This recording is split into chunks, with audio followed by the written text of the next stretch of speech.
Hello everyone, welcome to my channel. My name is Joanna. For those of you who know me and who follow me, welcome back. And for those of you who are new, I hope that you find my information informative. Okay, so let this be a message. Let these be messages from Spirit for right around the mid-month of October. When I was trying to connect to all the energies, I kept hearing Capricorn. Now, for those of you who know me, I'm not an astrologer, so I don't know much about astrology other than the basic stuff about different signs, zodiac signs. But they kept pressing on this Capricorn. So I actually looked up like what is so prominent about Capricorn in the month of October. It turns out that October the 14th is a full moon in October. And somehow this is very, very important. I don't know why. I don't have any idea. I don't want to ask. It's not my thing to get into. But for those of you who are into astrology, let me know what importance Capricorn is when it's full moon, or what is so important about the Capricorn being in a full moon. Is that right? I think you guys get it. I feel it has a lot to do with emotional connections and confusions around emotional stability. So again, I don't know what this sign represents in full moon, but for those of you who do, maybe just comment down below and see what this is about. Because when I get surprises like this, I often have to do my own research. Okay. So I am recording this on the 11th of October. The energies will start to feel much stronger with respect to the messages in or around October the 14th for the next, actually I want to say this particular time is going to be effective for many of us for as long as 6 months. And the reason for it is that many of us will be tapping into some unfinished business, some stuff from our past that we need to walk away from. When I connected to the overall energy, I kept hearing and seeing balance. I also kept hearing the word liberation. So the proverbial scale being balanced and liberation. Liberation to me in this context represents freedom from something that has kept us imprisoned, stuck, confused, unstable, whatever it is that doesn't generally feel very good. So it sounds to me like many of us will be tying up loose ends with regards to what that is for us, and it's going to be different things for different people. And we will be tying things up in order to move on, for some of us with projects, for some of us with some other important aspect of our life, and for some of us just starting brand new. So this is a general message. It's supposed to fit as many people as it possibly can be. Some of you ask how so many of you resonate with something that I get. I have no idea. All I do is trust that my spirit guides will give you information that you will find useful eventually. So you can come back to this over the next several months and see how this translates in your life, but it feels like the energies will be felt by you for about 5 to 6 months, or at least over the next 5 to 6 months. There will be many opportunities for us to look at some unfinished business. Let me see what else I saw. And then I put out some cards. So one of the things that that is different this time is I have a new deck of cards. And this is Colette Baron Reed, her cards called The Enchanted Map. I use one of her other cards, this deck, and I really like it. And so I use this deck to tell me what are some of the energies that we are working with in the month of October or mid-October or thereabouts. And what is being shown here is that, well, the name of the card is called Wizard of Awareness. So as the message implies, it is about mastery of one's awareness. Now I'm tapping into this message or into this card, and I'm trying to feel what this message is for us. It is about contemplation using inner resources in order to not avoid conflict, but to resolve conflict within ourselves.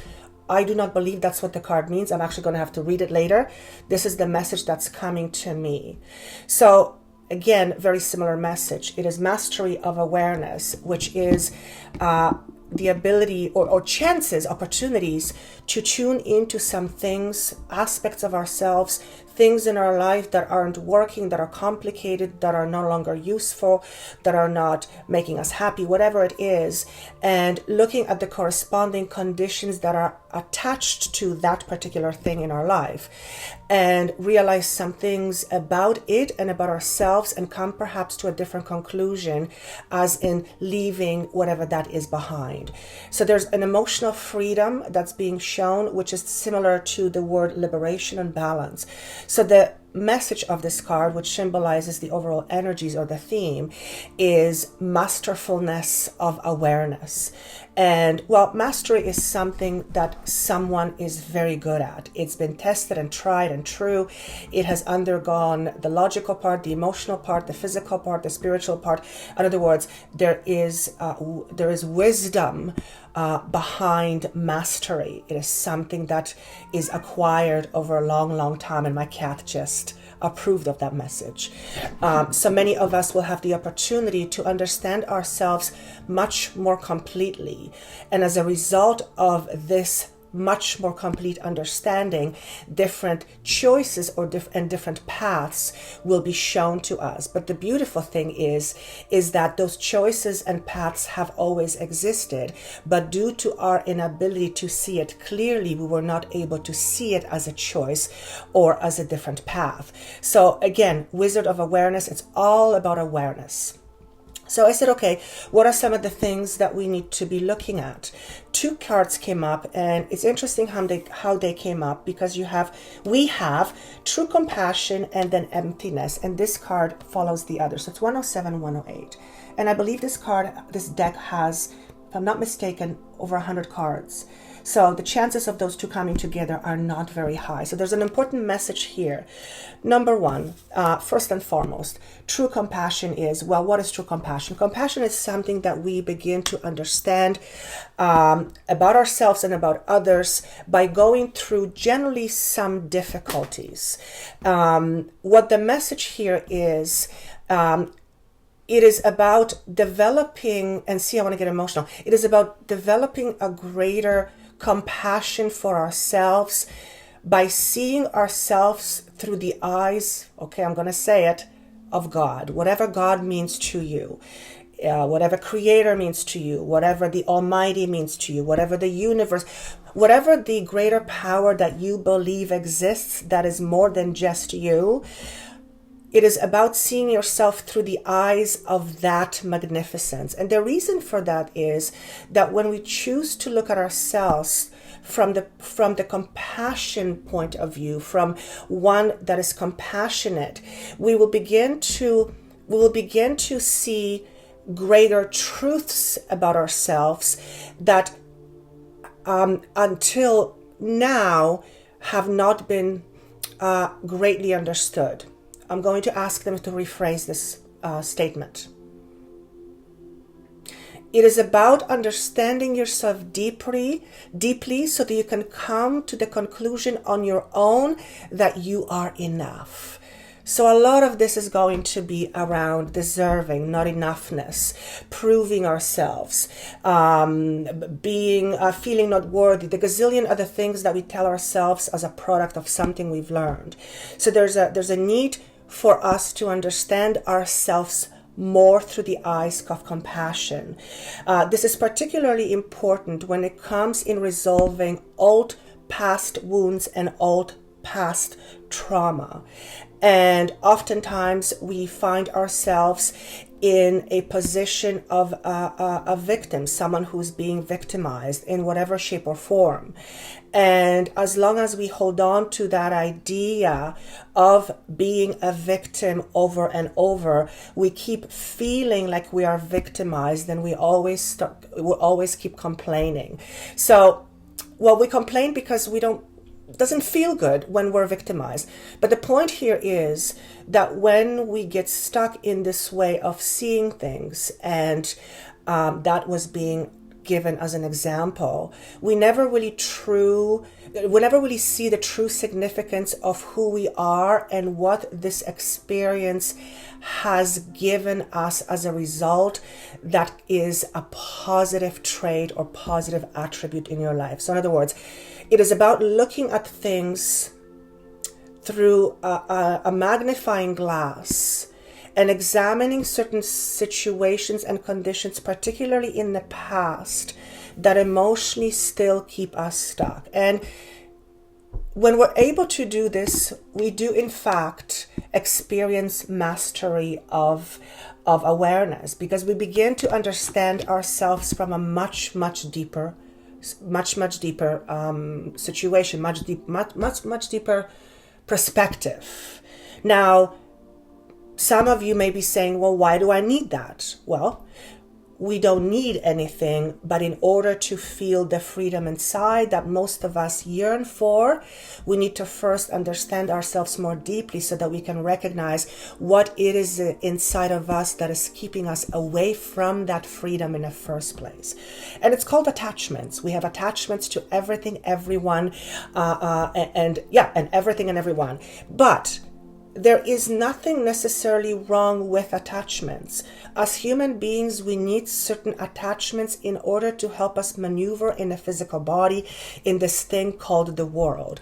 We need certain things to depend on, like we depend on night and day, in order for our body work a certain way. So there is not necessarily anything wrong with attachments. However, certain attachments that we have of ourselves to others and other things are based on us relying on other things and other people to fulfill us to some extent or to some degree. And although we will always need people to love us, to help us, to take care of us, to support us, that will always happen. It is about the attachment that is underlined with a need to have something outside of us in order to make us feel worthy, loving, deserving, a gazillion other things that we come up with that we don't have. So the point of this conversation is to make sure that whatever transpires over the next few months, 4 to 6 months for you, in terms of things that feel uncomfortable in your life. Let's say a situation arises and you get that feeling where it's like, oh God, here we go again. It's that feeling again. I don't want to deal with it. When that happens, and it will, we all go through it. It's called life. When it happens, recognize the significance of what is happening at the moment. In other words, recognize the trigger for what it is. Try not to dismiss it as something else. Also, don't get too hung up on what it is, but allow yourself to understand what is happening more deeply. Example, let's say some of you are wanting to have a brand new career. You're bored and tired of your job is ending, you want it to end, you hate what you do, you don't feel satisfaction, whatever it is. And let's say you are finding out that your company is resizing, so it's a very good chance that your job may no longer be there in the next few months. And the moment you find out that information, you get very fearful. But a moment ago, you were thinking, I need a new job because I hate what I do. So when that moment of comes up, when there is something that's triggered that generally doesn't feel very good, it gives you the opportunity to look at what's happening inside. Because perhaps in this example, you are being reminded that one of the things that you keep forgetting to put effort to is to find your own independence or find your own sense of security. And the idea of a job ending, implying it is out of your control, puts you in this, oh my God, what am I going to do now? So although it is never really comfortable losing a job or being, downsized or whatever it is, the difference between someone who takes it and kind of like, oh, I don't like how it feels, but I'm going to get through it, and a person who is paralyzed by the fear of not having a job, there's a difference. So the person who is paralyzed, as in this example, this could be a relationship, this could be a job, this could be anything that means something to you. So when you're paralyzed, it's like you function almost like a robot in order to help you avoid further pain. So you will jump into things that make you feel good. For example, you will start to eat more because you're stressed. You will begin to go shopping too much and spending money because you're trying to soothe yourself from the idea of not having a job. You end up drinking a little bit more because the fear of panicking, not having a job doesn't feel very good, so you need to numb it. So when we have something that we're triggered by, oftentimes it leads to other behaviors that generally don't work for us in the long term. So it is how did I get there from compassion? So compassion, I guess it's part of that. Compassion is from understanding yourself more deeply. The other card you have is emptiness. So to me, this message is all about seeking that which seeks you. What does that mean? And I hear the word understanding. Seek understanding inside of yourself versus trying to find it somewhere else. So for some of you, or for some of us, probably for many of us, there is a tendency to focus too much on other things other than ourselves in order to help us find fulfillment, happiness, joy, contentment, whatever it is. When that happens, we are not living in balance in ourselves. We live in disharmony. And in order for us to attain liberation and balance, which is what was mentioned to us at the very beginning, we need to first satisfy that inner yearning within ourselves. But in order to do that, we first have to recognize that's what we're dealing with. So in the month of October and for the next 4 or 6 weeks, there will be many opportunities for us to examine such behaviors, to examine such fears, to examine such triggers in order to, A, help us understand ourselves much more deeply, but number 2, by understanding ourselves deeply seeing ourselves from a different perspective, we then begin to see other choices and other opportunities and other paths being presented to us. And that gives us freedom. 2 more cards that came up, Justice in reverse and Knight of Wands in reverse. So there's several messages with this. One message is that something in your work or your career is out of balance and it needs to be addressed. For some of you, your job or your career or something that you're passionate about is moving away from you. So the example I gave with a job, that might actually be something for maybe a message for some of you. I also feel like you are some of us are trying to run away from something rather than facing it. So yes, the Justice card represents balance first and foremost. What this is saying to me is that some things that are out of balance will need to be handled over the next few months. And that's a very similar message to what was said before. For some of you,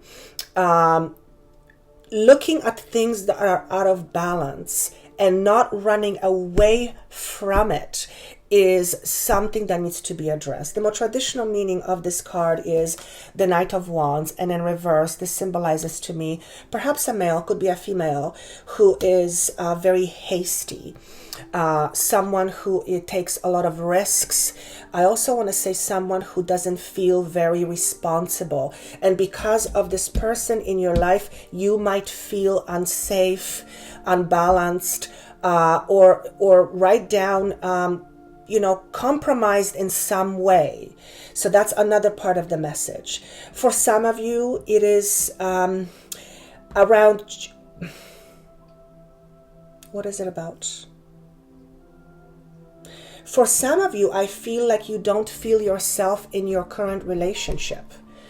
And this is more likely than not in a romantic relationship. If that is the case for some of us, for some of you, it is important to ask yourself the question, why do I feel this way? For some of you, you felt this way for quite some time. You've done some hard work. You've made some changes, yet you still feel this way. So the question is, why do I still feel this way? What is missing? Again, the next few months are about awareness, masterful awareness, or being a master of awareness. And this often will come through by experiencing confusion. Why? Because confusion lets us know something is no longer working on some level. And now we've come to a point where we have to make some choices or decisions for ourselves. This doesn't necessarily mean anything bad, but it does mean that the way things are right now, particularly if they're not working, because those are usually the ones we have questions on, if it isn't working and if it keeps not working, then it's time to look at it and to change it. I also want to say is that many of us will face situations where we are projecting our future in a certain way. We have a very stuck idea of what something is supposed to be and with regards to what it represents to us. In other words, I'll say it differently. Let's say for those of you who are looking for a job or who are looking for a different career, you might have a vision that you are going to be this, and that. And that is your aim, that is your focus. You're not even looking at anything else. And the message of the message here is, don't be too stuck on your old programming ways. In other words, if you are someone who is seeking new employment, new job, new passion, ask yourself this question, what do I want? Not what you need to do, not what you feel you should do, not what you think should be done by you because of blah, blah, blah, but what is it that you want? So again, it is about shifting and changing perspective on how we live. For some of us, we might be vying for opportunities that up until this time look a certain way, but Spirit says, well, you can have it, but there's actually something better, but you need to open yourself to it. So for some of you, I want to encourage you to look at other opportunities than the ones you're used to looking at. So particularly for those of you who are choosing to move on for a job or a career, open yourself to other possibilities. Same thing with a relationship. If you are dating or have dated a certain person for so long and it's the same type of a person, consider dating somebody else. In a relationship, if you are used to seeing things a certain way, in a relationship, notice if it's working for you, if there is some rigidity around what your thinking is. And then allow yourself to open yourself to ideas of other ways being in a relationship. Obviously, it has to work for both of you. So the message here is be open to other possibilities, not just something that looks one way. You owe yourself the question regarding what it is that's important to you. Some of us keep doing things that are not very important, and you don't even know why we're doing it. And I think that message came actually in October readings. So if you are finding yourself doing the same thing over and over again, and you're in this vicious cycle, you need to ask yourself this question, why do I keep doing what I'm doing? Okay, and yes, there's going to be various answers. But remember, we are all hoping to master our awareness. What we think about on a deeper level, what is in our subconscious, what drives us, we're wanting to understand ourselves deeper. Why? Because deeper understanding of ourselves offers us freedom. And freedom comes in various packages. And I think that's what I have. So these are the messages from Spirit for the full moon in Capricorn, October 14th. Some of this may not make sense to you at all, not until 4 or 6 months from now. Some of you, this has already transpired, and some of you are feeling it right now. This can apply to any situation in your life that seems to stand out for you. My aim is to give you messages and to include as many of us as possible in order to help us think, in order to help us perceive differently, in order to help us see things differently for ourselves, because that offers us a greater opportunity of our inner freedom. And at the end of the day, I feel we all want that. All right, and with that said, thank you so much for listening, for liking, and for sharing. If you wish to have a session with me, I would love to have a session with you. That information is down below. Keep checking this message over the next few months, see how it transpires in your life. And if you would like to comment on how this pertains to you, I would love to read it, and I do every single one. So once again, thank you so much. I look forward to seeing you soon, and take care. Best of luck.